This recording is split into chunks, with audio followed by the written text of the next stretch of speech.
WNST, Towson, Baltimore, and Baltimore Positive. We're positively at Costas. It says so right above my head. Grayson Rodriguez, the real Grayson Rodriguez, is pitching.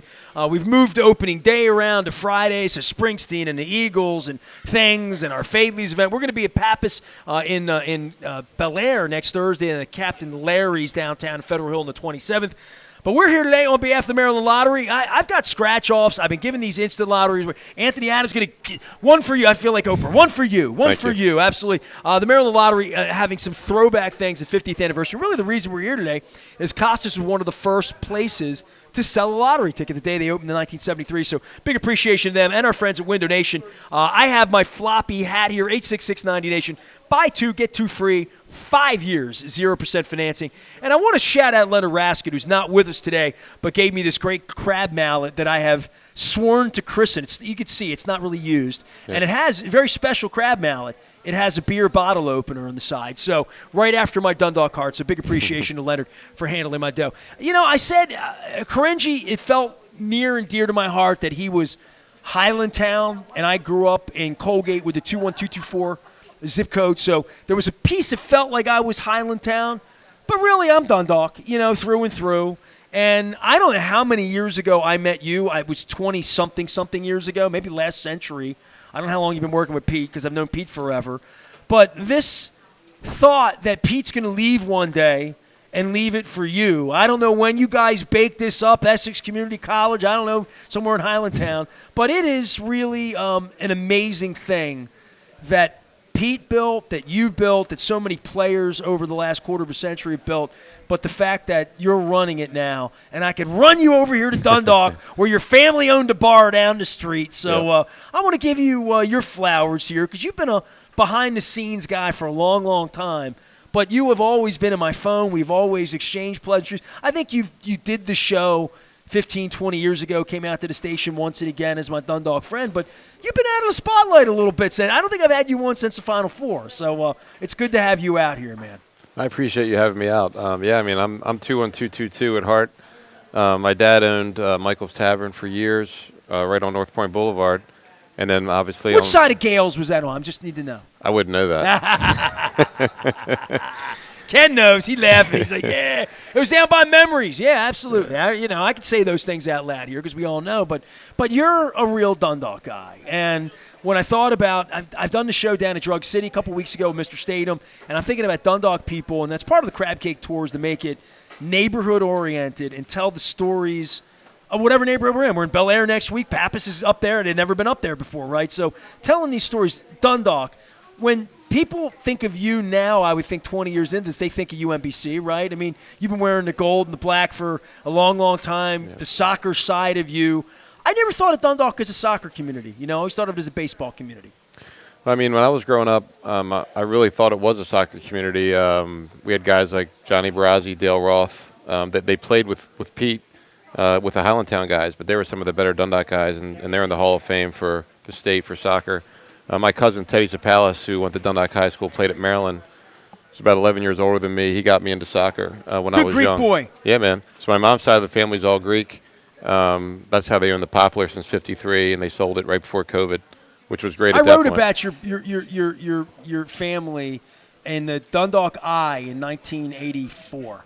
Or 85 before I worked at the Eagle when I was cutting my teeth, and their crab cakes and crab recipe, and my mother loved the Poplar, so yeah, absolutely. That was my first job. They had me busting tables at 10 years old. I don't know if that's legal, but that was my first job. Sweatshopping you over there. Well, I mean, but you say that and you laugh about it.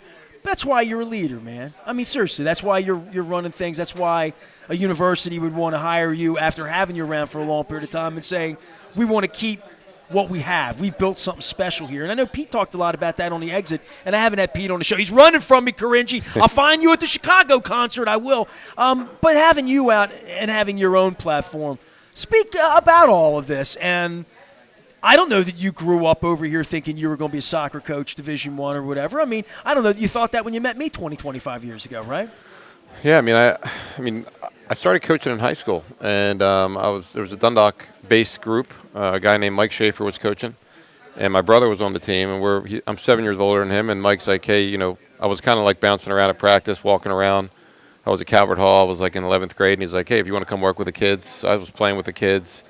I liked it. Next thing you know, I'm on the sideline. So you with played them. at Calvert Hall. Played at Calvert Hall. So you played for Karpovich. I did. Okay, all right. Yep, I did. And then I didn't even know this. I literally, I knew you were a Dundalk guy, and I didn't know if you went to Patapsco. But I knew I didn't know your name as well, and I don't even know the era. What year did you graduate? 92. So you're young, well, a lot younger than me then. So wouldn't have covered you. I covered 88, 89, 90, 91. Mm-hmm. So like sort of post-Stitz theater, Jason Wright.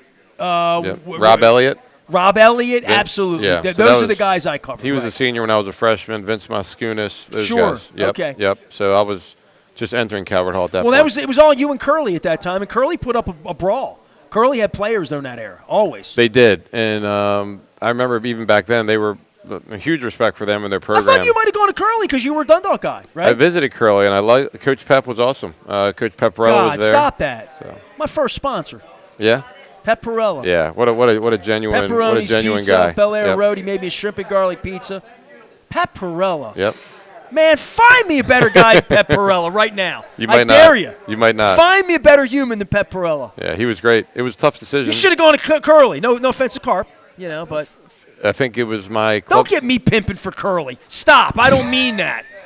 I don't like any of you. Hey, I'm at UMBC now, so I like everybody. I recruit everywhere. Dundalk. So Dundalk versus everybody. I say that over in Asparus Point, Patapsco side. I better watch out over here. By the way, the Dundalk principal, Paul Satterfield, was supposed to come today, and we had all of our ducks aligned, and then he's like, "Oh, it's spring break." So everybody's away this week. So I was trying to doing a Dundalk thing. So you made a commute. I mean, you had a real life decision going to Calvert Hall, right? I did, and at the time there was a lot of Dundalk kids that went to Calvert Hall. So like there was a guy right on my off Leeway, Dave Barton. He went to Calvert Hall with me. His older brother drove us. So there was like 5 or 6 guys in the area. Brian Becker lived off Keyway Park. I know Becker, sure. Yeah, so there was a bunch of guys at the time, Calvert Hall guys. Becker's uncle and aunt are in the bar over here right now. I'm not kidding you. I believe it. Absolutely. Yeah, absolutely. There's a lot of Dundalk, Essex, Edgemere. Adam Egan was from Edgemere. Jay Perazzi, Brian Begarin were from Essex.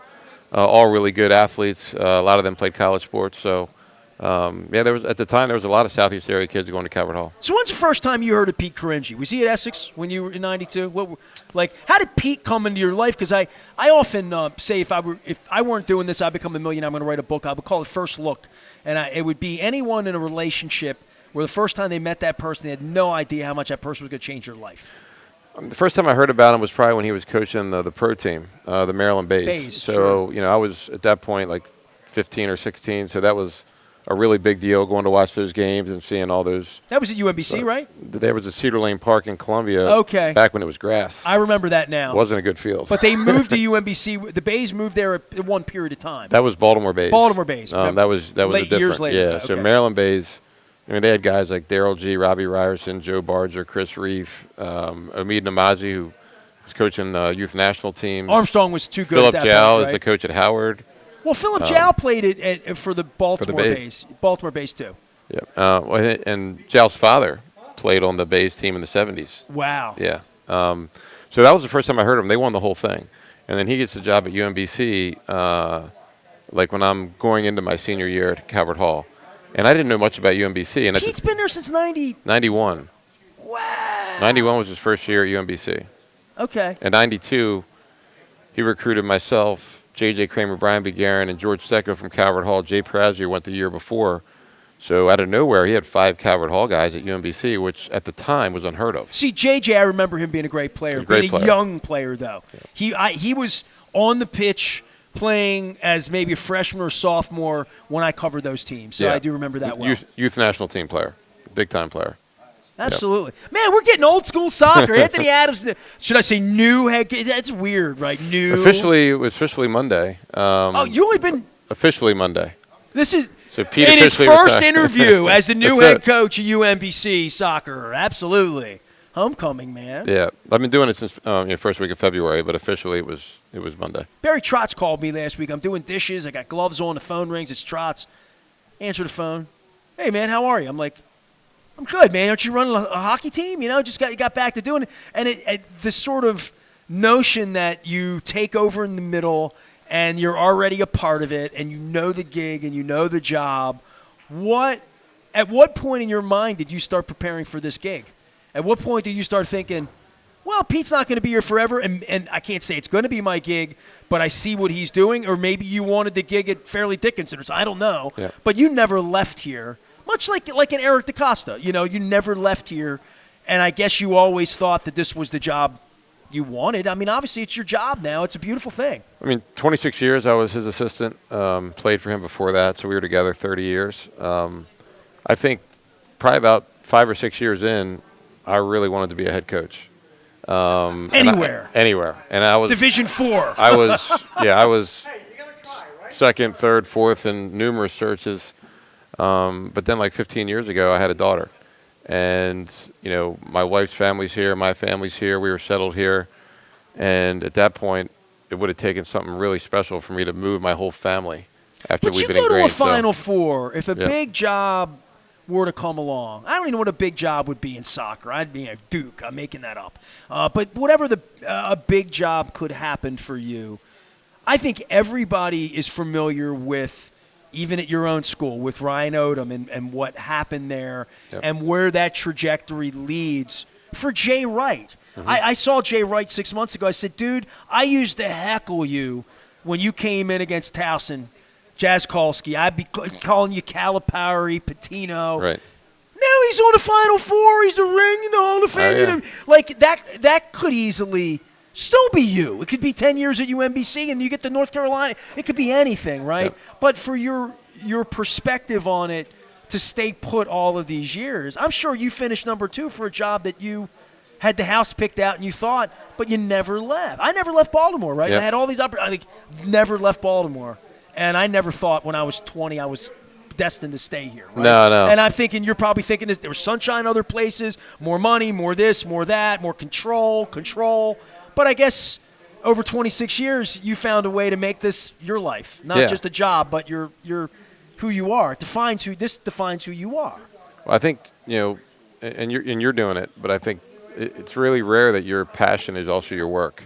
I'm not talking about family. Family for me trumps everything. But in terms of work, coaching soccer and developing youth, college level 18. I'm involved in youth. I'm coaching girls, my daughters. I just love coaching. And for me to be able to make a living out of your passion and to get up every day and be excited to go into work is really rare. You do it, I do it, but it's rare, and I really appreciate that. Well, the parts I like. I don't know what parts you don't like. Recruiting, filling out paperwork, practice. Yeah. I had to travel. There's probably some part of it you don't like. But when you talk about the lot over there and the fans and what you've built and the Final Four, I love that UMBC has become the little engine that could. And I know, I had the doctor on several times before his departure as well over at State Fair. And I'll have you over at the Beaumont next time. Get your steak, get crab cake. We'll do surf and turf. Crab cake today, get steak on the west side. But the school itself, when you think about young Anthony coming there and Pete's got a job for you and you're running around just trying to be whatever an assistant coach at college would be, and seeing that campus and that circle and what it was to what it's become for the university, for sports, for education, for leadership, for all of that. The institution itself has grown up around you and Pete to a large degree. I think it's a big-time place. If right now, a lot of people don't know, there's only 205 Division I men's soccer programs, where on the women's side, there are above 340. So there's not a lot of opportunity for kids. Saying that, we were, as 7-8 years ago, we almost won the whole thing. So that can happen in our sport.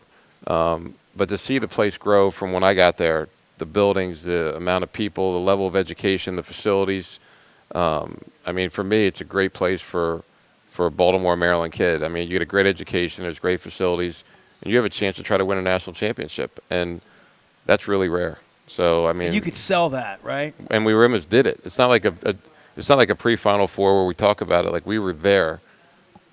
We were a play away. So my wife was fighting for her life when you were doing that, dude. And I was sitting. We had in her hospital room. We had it on the screen. It was Creighton. It was insane, man. The travel. I remember the miles we covered, going from Wake Forest to Maryland to Louisville to Creighton. all in like 3 weeks. I mean, it was wild. But I it was out awesome. at Creighton. I went out to see the Eagles. I'm wearing my Hotel California. By the way, I haven't debuted my Hotel California belt buckle, but there's my Hotel for the concert this weekend, of course. So I was out there seeing the Eagles about a year and a half ago, and I went past the facility just to see where you played because I remember watching it on, as Pete would say, it's streaming. It's streaming. You could stream it. We streamed it in the hospital, so the Wi-Fi was there. Anthony Adams is the new skipper and the old Dundalk blood. Calvert Hall, I'm learning things about you. Why did you go to Dundalk? What was wrong with Dundalk? Honestly, nothing. I wanted to go to Dundalk, so I fought my parents during that time because all my really tight friends, and I went to Dundalk Elementary, Dundalk Middle, so I was ingrained in the community. That's right. How'd they turn out, your Dundalk friends? All fine. All good. Good, all upstanding really good. individuals. All like really myself. good. We stay in touch on Facebook, and I'm still very connected with a lot of them. I have one of my Dundalk friends is going to be our next guest. She just looked at me. I didn't realize it was her. She's so sophisticated looking now. I'm going to have a hard time with her today. Her in-laws are here. They showed up. Okay. This is a real Dundalk event today. I wouldn't miss it. San Francisco has the rice-a-roni for the San Francisco treat. This is the Dundalk treat, right? Well, you know, some Costas. people when they, move into the professional world, all of a sudden they grew up in Dundalk, but they write Baltimore. If you look at my bio at UMBC, it says Dundalk native. Yeah. I'm proud of it. So. Yeah, I live in Towson, but I don't tell people, say Dundalk, For recruiting in the state of soccer and scholarships and NIL, what do I need to know about that? Because I'm trying to learn. I mean, hell, at the basketball level, it's incredible, but I'm trying to learn what does this mean to a young man or a young lady that's a 16-year-old super soccer star at Calvert Hall or wherever they are that you're recruiting, and what's their level of expectation? How's that going to change? Well, I think the NIL hasn't had a significant effect on a lot of the Olympic sports, and soccer being one of them. I think what's affected it more is, number one, COVID, right? So the roster spots are really limited because there's all sorts of kids doing fifth years because everyone got an extra year through COVID. But the bigger thing so they enter as a freshman at 21? Is that we have our captain next year is going to be a 6th-year player. He redshirted a year, he got injured, and then he had a COVID year, where it was kind of like that half a spring season that everybody had. So he's going to be in his 6th year, and he's going to leave with his master's degree in the fall. So, and that's what's really important. But my point is, he's taking a spot for a freshman somewhere else. Right. And the other thing is, there's a huge influx of the international player coming into this country, and they're willing, and they're organized, they have their academics in order, and they're willing to pay, which has really changed. So you're getting players that were in professional academies overseas that are, with the way their educational system is, and the gap years, they're coming over as like 20-year-old freshmen. So you take a 17-year-old out of Curley or Calvert Hall, and they have to go against a 20-year-old or possibly a 24-year-old from wherever. Who's been kicking it in Europe. Yeah, it's different. And the thing is now, if you look at a lot of the top teams every year, they're old. So I think it's no longer building your program. It's being good every year, and to be good every year, you have to be old every year. I don't think you ever see us again have a class of like 7 freshmen. It'll be some freshmen. How many kids you have on the pitch in Final Four year? You had a lot of underclassmen on that team, right? No, we had 7 fifth-year guys. So okay. We were old before it was cool to be old. Okay. We had all I didn't know that. Yeah, it's the way it worked out. We had all these guys that had went away from Baltimore and they came back. But a lot of them had gone somewhere, like Marquez Fernandez redshirted at Maryland, and Mamadou Kansai redshirted at NC State. So guys like that came back for a year. So they had their 5th year. They were old. So we were an older team. And at the time, we didn't really think about it. But that's the formula right now. I mean, the better teams are older. They're more experienced. Like you say, they're men. You know what I mean? And I think that's the goal every year now is to have that mix of having some younger guys we're developing, but we don't ever want to be in a position where we're starting 7 freshmen. Well, I'll tell you what, I'm getting an education on soccer and, the World Cup and losing out on that and the weirdness of November, December, and just the blood money of these creeps over in the Middle East that, bought it off and paid for it in Qatar. The fact that it's coming here, the fact that we lost out on is there still some thought that, the German team might be housing at UMBC? Is there any of that, or is that kind of jumped the shark at this point?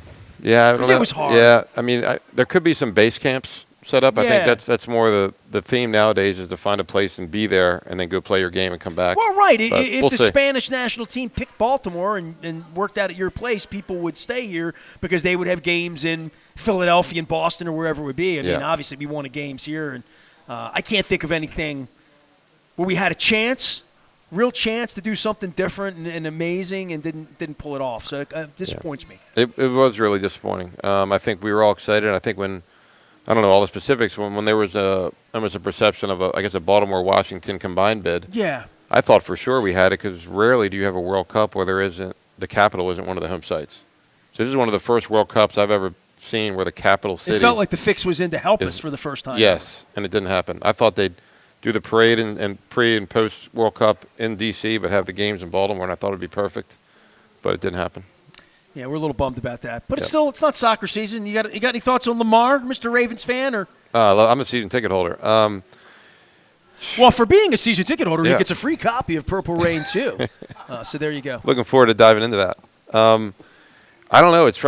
I think I know some people are getting bitter with it, because Baltimore is like a loyal place, and if even any pro athlete doesn't show complete loyalty, there's like this, we cast them out, But I think in this case, I really feel like his not having an agent has really hurt him, and I don't know how this thing's going to turn out, but I got to imagine if you're the GM trying to build the team, it's hard to build the team and sell even free agents when you don't know who your quarterback's going to be. And every day you look at, there's a pundit saying he's going to have to come back here. There's a pundit saying he's not going to play on the tag. There's a pundit saying he's going to go to somewhere else. And you're just sitting here as a fan, and you're like, man, when's this thing going to get sorted out? Because I think we're all tired of just talking about it.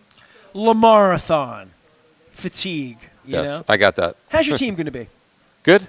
Good? Yeah. I mean, we had a lot of guys returning. We're still recruiting. We're on the portal every day. We're looking all over the world for a couple of guys.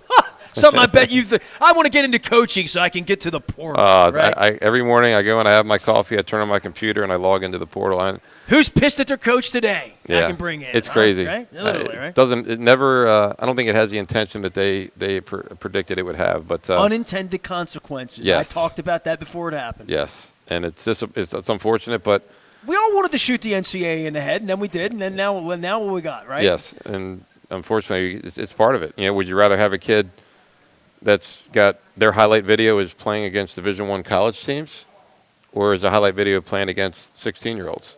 And that's really the tough part, and I really feel for these younger male freshmen, because at least on the women's side, like I said, there's literally like 150 more schools. Right. So there's more opportunity. Jobs, more gigs, yeah. More jobs, more gigs, more roster spots, quite frankly. Right. So it's a lot harder to be a Division I player now on the men's side than it was 10 years ago. All right, well, you keep them straight out there. New presidents, new soccer coaches. The building's like old now, old hat and all that. But always exciting times over in Catonsville. We'll be back at it, State Fair. I owe El Guapo a crab cake tour, so I'm trying to set that up at some point into May. We've got a crab cake tour here today at Costas. It's all brought to you by our friends at Window Nation, 866-90Nation. You buy two, you get two free, 5 years, 0% financing. Much like the education at UMBC, our friends at Raskin Global, as well as the Maryland Lottery. For being our guest today, I've already given you one, so I'm only allowed to give one out per person. But I have the old school instant lottery scratch-offs to give away. We're doing that at Costas today. Fadley's on Friday. Might be postponing that with opening day. I'll be letting folks know about that. Then, of course, next week at Pappas in Bel Air on the 13th, and then the 27th at Captain Larry's downtown for the Maryland Lottery and our friends. Hey, man. Thanks for making that. I think once a Dundalk guy, always a Dundalk guy. You live in Linthicum. I chased you across the bridge. Least we can do is get your crab cake here. You're out watching kids kick soccer balls, though, right? How many days a year are you soccer engaged? Engaged? Like 363? Physically or mentally? Mentally every day, unfortunately. I have trouble shutting it down, which I'm trying to get better at. I own an AM radio station and a website. You can imagine. As my wife says, you need to be more like, it's one thing to be there, but it's one thing to be present. It's another thing to be present. So sometimes when I'm home, my mind's going about soccer, but I'm doing better with that. So Petey had me out to his office maybe 10 years ago, and he was so proud. You guys just did an Under Armour deal, and he gave me the alumni UMBC soccer alum shirt. Yep. So it looks like, I'm you, right? So I've been wearing it, and it fits me really nice, especially when I lost weight. And it always shows me when I'm getting too, like my chest's getting out of shape, eating too much ice cream, not doing enough push-ups. I'll turn 55 in October, and other than my back being effed up and having the issues that cause me, I'm stronger than I've ever been, and stuff fits me. And I have worn that UMBC soccer shirt in my yoga class and sweat through it a million times. I need a freshie. I was going to say that. I need a fresh. You need a modern shirt. I need an Adams model, not a cringy model. Medium? Ish, yeah. Medium-ish? Yeah, ish. All right. That might be a little big for me, but small, medium, something like Yeah. that. But It's medium, I think they call it. well, I had my UMBC shirt with me. It was packed in my bag because it's really comfortable, and like on a hot day, it just breathed really nice. And it's gold. I had it with me at Epcot the day after the Virginia basketball victory. Yep. And everywhere I walked that day through Disney World, it was in the middle of the tournament, people saw it, and I felt like the good doctor over there would have been very proud of me, you know, for sporting the UMB. Because it made me look smart, you know what I mean? I wear my Dundalk Hall of Fame shirt. They're like, man, that's nice, you know. UMBC, it looks like I had an SAT score. There you go. So I'll come over and get a shirt. We're at Costas. I'm going to have a crab cake. I had the Chesapeake sandwich. I had crab cake on the top and a shrimp salad on the bottom. Sort of, you know, business in the front, party in the back, kind of like my hair. Not me. You wanted me to take it out, didn't you? Do you want me to let it out? Yeah, let it out. You Let it out. were, like, asking about it because it's way longer out than you think it is once it's out. There you go. Eddie Vedder. I like it. Well, Eddie Vedder was more like it was a mullet. This is growth length. This is more Eddie Van Halen, 79. Hey, I'm jealous. Is where this is. So I'm clearly jealous. G loves it. Listen, I had a crush on Gigi in 1981. If she likes my hair in 2023, I'm good. That means a lot. I'm good. She's doing Zumba. I'm doing hot yoga. You're going to give me a shirt that's going to make it comfortable in her Zumba class. That's it. I have 2 left feet. Couldn't be a soccer player like that, right? It's okay. We can play on the. You know what? This is an all-feet show. I've got a dancer and I've got a soccer player, right? This is an athletic show in Dundalk. Yeah, I'm an athletic supporter. There's no doubt about that. It is true, says the golf guy. I am Nestor. We are WNST. Anthony is spent. If I didn't cost him his job at UMBC this time, he'll be back sometime in the fall. Stay in touch, man, all right? Sounds good, man. Go Appreciate Dogs. it. Go Dogs and the Retrievers. Back for more from Costas, the Maryland Crab Cake Tour. We are going to discuss Zumba, the local theater, Kane Street parties, the Maryland Lottery, and Greek food. There you go. All right. You know about Greek food. I know a lot about Greek food. Yeah, absolutely, man. I did not discover Cornbiedes until later in life. You know, a little Christmas cookie. Yeah, better late than never. Yeah, with some Rofo coffee. Back for more from Costas. Maryland Crab Cake Tour continues right after this.